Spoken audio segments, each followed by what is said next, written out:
Hello दोस्तों, welcome to Hindi code class. पिछले lecture में हमने क्रिएट पोस्ट कंपोनेंट पे काम किया था और इसके साथ कैटेगरीज भी बनाई थी। आज हम पोस्ट लिस्ट पे काम करेंगे, मतलब जितने भी हम पोस्ट लिखेंगे उसकी एक लिस्ट निकल के आएगी। तो चलिए शुरू करते हैं। तो हम जाएंगे अपने कंपोनेंट में, न्यू फाइल, इस पर क्लिक करिए और इसका नाम दीजिए पोस्ट लिस्ट .jsx। इसमें लिखिए फंक्शन पोस्ट लिस्ट। इस फंक्शन की बनाइए बॉडी एंड यहाँ पे हम यूज करेंगे स्टेट वेरिएबल का। अब ये स्टेट वेरिएबल आपको कहाँ से मिलता है? ये मिलता है यूज स्टेट से। एंड इसमें पास कर दीजिए एक एम्प्टी एरे। तो इससे क्या होगा, ये एक एरे टाइप का डेटा हैंडल करेगा, मतलब जो भी स्टेट होगी वो एरे टाइप की होगी, स्ट्रिंग टाइप की नहीं होगी। यहाँ पे लगाइए सेमीकोलन। अब ये रिटर्न करेगा एक एरे। तो यहाँ पे आते हैं और एक एरे बनाइए, तो लिखेंगे कॉन्स्ट एरे। इसके अंदर हमें दो चीज़ें पास करनी होती हैं, एक स्टेट वेरिएबल, तो उसका नाम लिखिए पोस्ट्स, एंड दूसरा अपडेट फंक्शन, तो यहाँ पे लिखिए सेट पोस्ट्स। अब हम यहाँ पे यूज इफेक्ट का यूज करेंगे, तो उसके लिए यहाँ पे आइए। अब यहाँ पे एक क्वेश्चन आता है कि हमें यूज इफेक्ट का यूज क्यों करना चाहिए, कब करना चाहिए? जब आप एपीआई कॉल करते हो, मतलब जब आप लिस्ट लाते हो या डेटा शो करते हो, तो आप बेसिकली क्या कर रहे होते हैं, आप डॉम मैनिपुलेट कर रहे होते हो। तो जब भी आपको डॉम मैनिपुलेशन की जरूरत होती है तब आप यूज इफेक्ट का यूज करते हो। तो यहाँ लिखिए यूज इफेक्ट। यूज इफेक्ट भी हमारा इंपोर्ट हो गया ऊपर। अब आपको इसमें दो चीजें पास करनी होती हैं। तो एक चीज होती है जो आपको कॉल करना है, और दूसरा जो आप डिपेंडेंसी एरे देते हो उसमें आपको मेंशन करना होता है कि ये फंक्शनैलिटी हमारी कब हिट होनी चाहिए, कब चलनी चाहिए। तो यहाँ पे मेंशन कर देते हैं। तो यहाँ पे एक फंक्शन बनाते हैं एरो, एंड फंक्शन का नाम देते हैं यहाँ पे लोड पोस्ट, और दूसरी चीज़ देनी है हमें डिपेंडेंसी एरे। तो यहाँ पे कॉमा लगा के एक डिपेंडेंसी एरे दे दीजिए, एंड यहाँ पे लगाइए सेमीकोलन। तो यहाँ पे हमने ये एम्प्टी एरे क्यों दिया है? क्योंकि ये जो डिपेंडेंसी एरे है, इसको एम्प्टी रखने से ये पता चलता है कि ये जो हमारा मेथड है, ये जो हमारा फंक्शन है, ये सिर्फ कंपोनेंट माउंट के टाइम पे ही चलेगा। माउंट क्या होता है? जब किसी कंपोनेंट को पहली बार JSX टैग के थ्रू पेरेंट कंपोनेंट में कॉल किया जाता है और रिएक्ट उसे ब्राउजर डॉम में चढ़ाता है, तो यही चीज होती है माउंट। अब आपको ये कंफ्यूजन हो रही होगी कि ये डॉम क्या है। तो डॉम एक्चुअली में डॉक्यूमेंट ऑब्जेक्ट मॉडल है। तो आप ऐसे समझिए कि जब भी आप कोई HTML पेज ब्राउजर में खोलते हो, तो ब्राउजर क्या करता है, उस HTML को ट्री स्ट्रक्चर में कन्वर्ट कर देता है, एंड इस ट्री को ही बोलते हैं डॉम। एक्चुअली रिएक्ट में दो तरह के डॉम होते हैं। पहला होता है वर्चुअल डॉम, जो रिएक्ट के पास होता है, और दूसरा होता है ओरिजिनल डॉम, मतलब रियल डॉम जो ब्राउजर के पास होता है। तो जो ब्राउजर डॉम है वो क्या है, ब्राउजर अपने आप बनाता है जब भी HTML को पढ़ता है। इसमें आप कुछ भी चेंज करते हो, जैसे आपने इनर HTML चेंज कर दी, तो उससे क्या होगा कि पूरा का पूरा दोबारा से कैलकुलेट होगा और फिर दोबारा से पूरा डॉम क्रिएट होगा। इस वजह से जो भी पेज लोड हो रहा होता है वो टाइम लेता है। बट रिएक्ट में क्या होता है, एक वर्चुअल डॉम होता है जो कि रियल डॉम की ही एक कॉपी होती है। इसमें क्या होता है, जब भी हम कोई स्टेट चेंज करते हैं या कुछ भी चेंज करते हैं पेज के अंदर, तो वो चीज रियल डोम में चेंज नहीं होती, वो चीज वर्चुअल डोम में चेंज होती है। और जब सारे चेंजेस हो जाते हैं, फिर मल्टीपल एल्गोरिदम के थ्रू चेक करता है रिएक्ट कि क्या रियल डोम और मेरा डोम एक सा है या कुछ डिफरेंस है। अगर डिफरेंस होता है तो किस पार्ट पे डिफरेंस है, केवल वो पार्ट चेंज होता है रियल डोम में।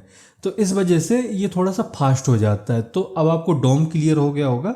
तो मैं यहाँ बता रहा था कि जो हमने ये एम्प्टी एरे लगाया है, ये डिपेंडेंसी एरे है। तो इसका क्या मतलब होता है कि जब भी ये लाइन पढ़ेगा रिएक्ट, तो समझ जाएगा कि मुझे ये वाला जो लोड पोस्ट फंक्शन है, ये सिर्फ तभी कॉल करना है जब कंपोनेंट माउंट हो रहा हो। और माउंट का मतलब यही होता है कि जब हम किसी पेरेंट कंपोनेंट के थ्रू इस कंपोनेंट को कॉल करते हैं टैग के थ्रू, तो रिएक्ट क्या करता है, जो भी चेंजेस होते हैं वो ब्राउजर डोम में चढ़ा देता है, रजिस्टर कर देता है। मतलब जो भी उसने अपने वर्चुअल डोम में चेंजेस किए होते हैं वो चेंजेस ब्राउजर डोम में करता है रिएक्ट, और इसी को कहते हैं माउंट होना। तो उसी टाइम पे ये लोड पोस्ट कॉल होगा जब हमारा ये एक्चुअली पेज कॉल होगा किसी पेरेंट कंपोनेंट के थ्रू। तो अब आपको ये क्लियर हो गया होगा। अब इस लोड पोस्ट को हम डिक्लेयर कर देते हैं। तो यहाँ पे आइए और लिखते हैं कॉन्स्ट लोड पोस्ट इक्वल। अब यहाँ पे हमें यूज करना पड़ेगा असिंक का।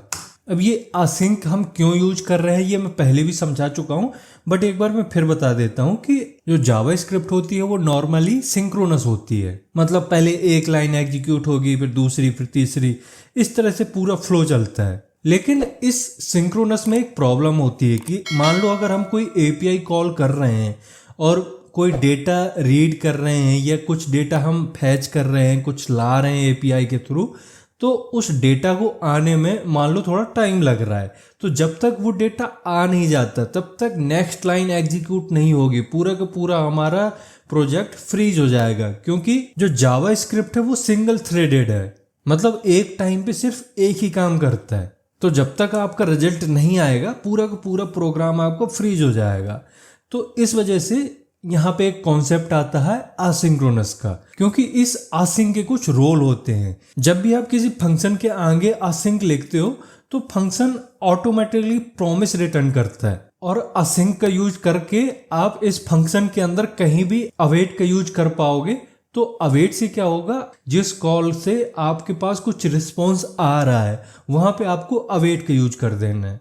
तो यहाँ पे जो हम एपीआई कॉल कर रहे हैं, मतलब सर्विस कॉल कर रहे हैं, वो है गेट पोस्ट। तो उसी को यहाँ पे कॉल कर लेते हैं। तो पहले तो हमें यहाँ पे पैरामीटर देने होते हैं, तो एम्प्टी पैरामीटर दीजिए, हमें अभी कुछ यहाँ पे देना नहीं है। एंड एरो के बाद आप कर्ली ब्रेसेस के अंदर लिखिए अवेट गेट पोस्ट्स।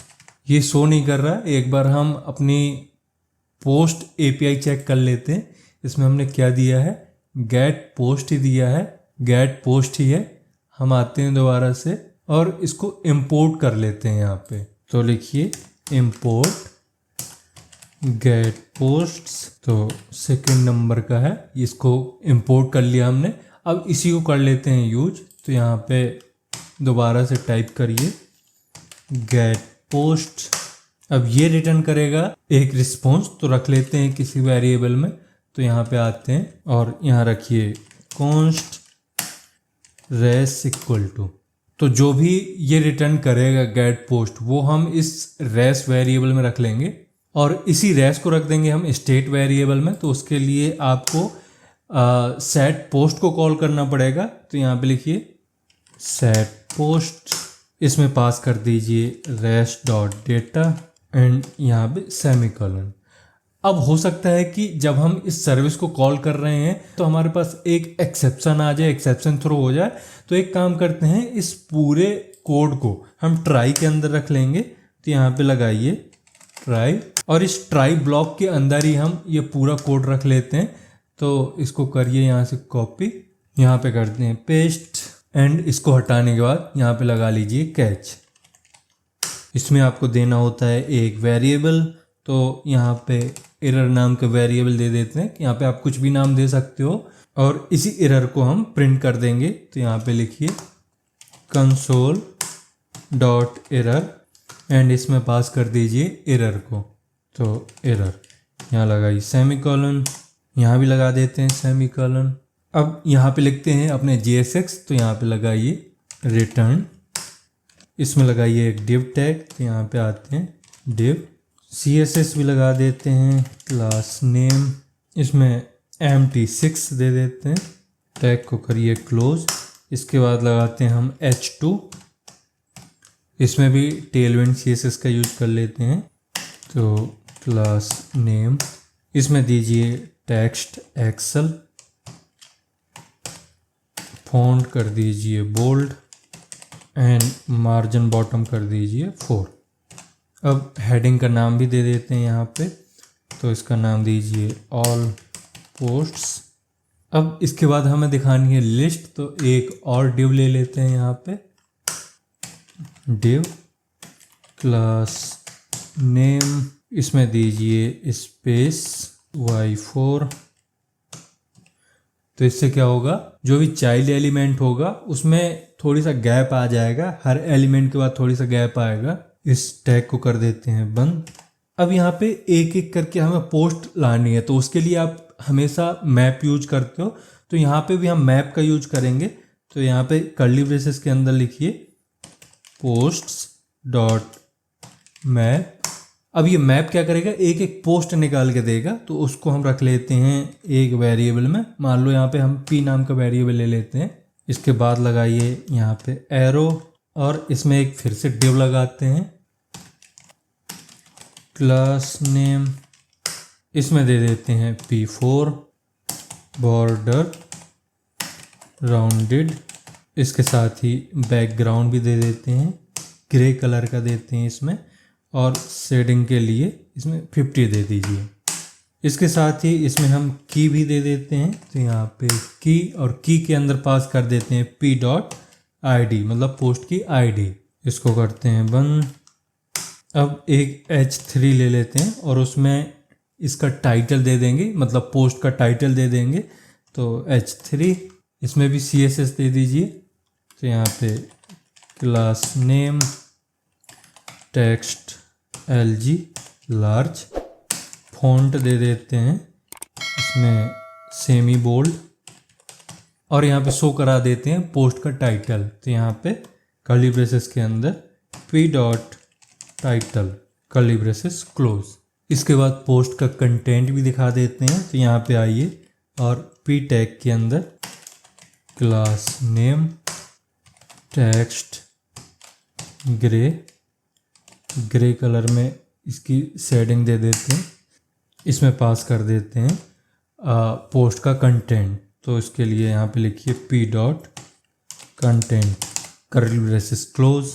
अब हमने पोस्ट का टाइटल भी दे दिया, कंटेंट भी दे दिया, अब कैटेगरी बस बची है, तो पोस्ट की कैटेगरी भी यहाँ पे दिखा देते हैं। तो यहाँ पे आइए और स्पैन क्लास नेम टेक्स्ट दे दीजिए, यहाँ पे स्मॉल के लिए SM लिखते हैं, एंड टेक्स्ट का कलर भी दे देते हैं। तो टेक्स्ट ग्रे, इसमें 500, एंड इसमें दे देते हैं कैटेगरी। तो कैटेगरी के लिए लिखिए कैटेगरी। अब यहाँ पे कैटेगरी को पास कर देते हैं p.category। अब p.category के अंदर कैटेगरी हो भी सकती है और नहीं भी हो सकती है, तो दोनों कंडीशन के लिए यहाँ पे क्वेश्चन मार्क डॉट नेम और NA। ये हमारी पोस्ट लिस्ट कंपोनेंट सक्सेसफुली बन गई है। अब एक और काम करते हैं, हम इसका पेरेंट कंपोनेंट भी बना देते हैं इस लिस्ट को शो कराने के लिए। तो इसको करते हैं सेव, और यहाँ पे आओगे तो आपको एक पेज फोल्डर मिलेगा, इसमें राइट क्लिक करिए और न्यू फाइल, इसका नाम दीजिए posts.jsx। यहाँ पे इंपोर्ट कर लेते हैं पोस्ट लिस्ट को। तो पोस्ट लिस्ट में हम एक्सपोर्ट लगा देते हैं, यहाँ पे लगा देते हैं एक्सपोर्ट फंक्शन से पहले, एक्सपोर्ट डिफ़ॉल्ट, इसको करिए सेव। अब इसी पोस्ट लिस्ट को यहाँ पे कर लेते हैं इंपोर्ट। तो इंपोर्ट पोस्ट लिस्ट। अब इसमें बनाइए फंक्शन, तो यहाँ पे आइए और फंक्शन पोस्ट्स, इसके पैरामीटर में हमें कुछ भी पास नहीं करना है, और कर्ली ब्रेसेस। अब इसको भी हमें एक्सपोर्ट करना पड़ेगा, तो यहाँ पे हम एक्सपोर्ट पहले ही लगा देते हैं, एक्सपोर्ट डिफ़ॉल्ट। एंड इसमें हमें केवल अपने चाइल्ड को माउंट करना है, तो उसके लिए आपको सीधा यहाँ पे लिख देना है रिटर्न। इसमें दे देते हैं एक डिव, तो यहाँ पे डिव टैग लगाइए, क्लास नेम, इसमें मैक्स विथ दे दीजिए 4XL। तो 4XL कर देते हैं, क्योंकि टेलविंड में जो विथ होती है वो XL, XXL, XXL and 4th XL होती है। मैक्स ऑटो कर दीजिए, मार्जिन टॉप 10 एंड पैडिंग कर दीजिए 6। इस टैग को करिए बंद, और यहाँ पे एक H1 भी दे देते हैं। तो H1, इसमें भी क्लास नेम दे देते हैं। तो क्लास नेम इसमें टेक्स्ट दे दीजिए 3XL, font bold, margin bottom 6 और इसमें शो करा दीजिए और ब्लॉग पोस्ट्स। इसके बाद कर दीजिए अपनी पोस्ट लिस्ट को कॉल। तो यहाँ पे आपको पता है ऐसे टैग लगा के हम कंपोनेंट को कॉल कर देते हैं और इसको कर दीजिए बंद। इसको करिए सेव और यहाँ पे भी लगा दीजिए सेमीकोलन। अब फिर से कर दीजिए सेव। अब आज आपने इस पोस्ट लिस्ट को भी बना लिया, इसके पेरेंट कंपोनेंट को भी बना लिया जिसका नाम है पोस्ट। और इससे पिछले लेक्चर में हमने इस क्रिएट पोस्ट को बनाया था। यहाँ पे एक एक्स्ट्रा टैग लगा है, इसको हटा दीजिए, इसको करिए सेव। तो ये हमारा कंप्लीट हो गया। अब बाकी चीज़ें नेक्स्ट लेक्चर में होंगी। तो अब अगर इस लेक्चर के थ्रू आपको कुछ समझ में आया है तो इसको लाइक करिए, सब्सक्राइब भी करिए चैनल को। अब हम मिलते हैं नेक्स्ट लेक्चर में। Thank you.